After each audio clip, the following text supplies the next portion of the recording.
کیا آپ اتنے بڑے ہی پیدا ہوئے تھے جتنے آج ہیں؟ ہاں جی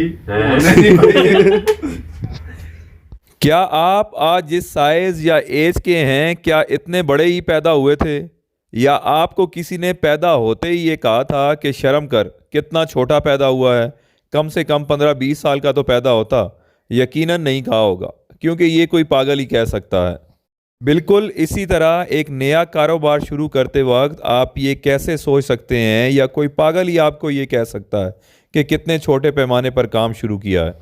یا اگر کوئی آپ پر ہنسے کہ دیکھو پڑھ لکھ کر سمجھ بوجھ رکھتے ہوئے بھی ایک ریڑھی یا فٹ پاتھ پر ٹوکرا لے کر بیٹھ گیا ہے، تو ایسی صورت میں آپ سمجھ جائیں کہ یہ کہنے والا پاگل ہے۔ اسے ریڑھی نظر آ رہی ہے، مگر آپ کو فیوچر میں ایک شاپنگ مال یا سپر سٹور نظر آ رہا ہے۔ بچے کی پیدائش کی طرح یہ ریڑھی، یہ فٹ پاتھ، یہ ٹوکرا آپ کے بزنس کی پیدائش ہے، آپ کے بزنس کا بچپن ہے جس نے ابھی جوان ہونا ہے۔ ان لوگوں کی طنز تنقید نے کئی بڑے بڑے سٹار بنائے ہیں، بڑے بزنس مین بنائے ہیں، انجینئر، ڈاکٹرز اور آفیسرز بنائے ہیں۔ سو آپ انہیں برا یا فضول نہ سمجھیں، ان کی ڈیوٹی لگی ہوئی ہے آپ کو کامیاب کرنے کی۔ لہٰذا گھبرائیں نہیں بلکہ مسکرائیں۔ دیکھنے والے کے لیے کائنات کی ہر چیز میں حسن ہے، اور سیکھنے والے کے لیے کائنات کی ہر چیز میں سبق ہے۔ ہر چیز آپ کو امید، ہمت اور اپرچونٹیز دکھا رہی ہوتی ہے۔ ہاں، یہ الگ بات ہے اگر آپ ڈھیٹ یا بے سوادے بن جائیں تو پھر آپ کے لیے یہاں کچھ نہیں رکھا۔ معذرت کے ساتھ، ڈھیٹ سے میری مراد ضدی ہے۔ ہماری ناکامی کی ایک بڑی وجہ یہ ہے کہ ہم خود کو اور اپنے کام کو چھوٹا سمجھتے ہیں، جبکہ چھوٹی صرف ہماری سوچ ہوتی ہے۔ کوئی کام چھوٹا بڑا نہیں ہوتا، اور نہ ہی کوئی انسان کسی دوسرے انسان سے چھوٹا یا بڑا ہوتا ہے، مگر سوچ چھوٹی یا بڑی ہو سکتی ہے۔ ہمت، ارادہ، نیت چھوٹی بڑی ہو سکتی ہے۔ آپ کے ڈیسیجن، فیصلے چھوٹے بڑے ہو سکتے ہیں۔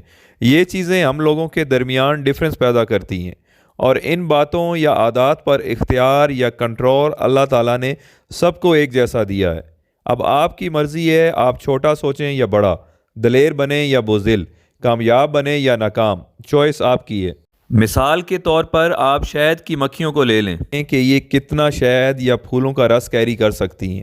یقیناً انتہائی کم، مگر مسلسل محنت اور مستقل مزاجی کی وجہ سے یہ کئی کلو اور انتہائی قیمتی شہد تیار کر لیتی ہیں۔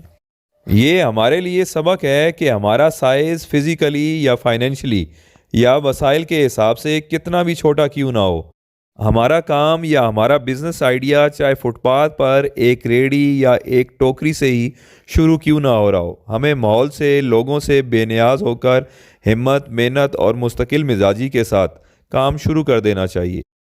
مگر ہمارے نوجوان کی سوئی ایک عجیب و غریب بات پر اٹکی ہوئی ہے۔ جس نے پڑھ لکھ کر ڈگری لے لی ہے وہ یہ کہتا ہے کہ میں نے تو نوکری ہی کرنی ہے، ورنہ اتنا پڑھنے لکھنے کا کیا فائدہ؟ اسے پڑھائی نے، ڈگری نے مجبور بنایا ہوا ہے، روکا ہوا ہے آگے بڑھنے سے۔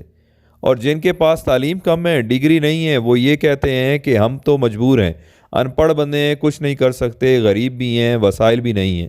جبکہ دنیا میں امیر ترین بندوں کو، بزنس مینس کو اسٹڈی کریں، آپ کو ان میں دور دور تک کوئی ڈگری والا نہیں ملے گا۔ وہ سارے ہمت اور یقین والے ہیں، چھوٹے اور غریب گھروں سے نکل کر آگے آئے ہیں۔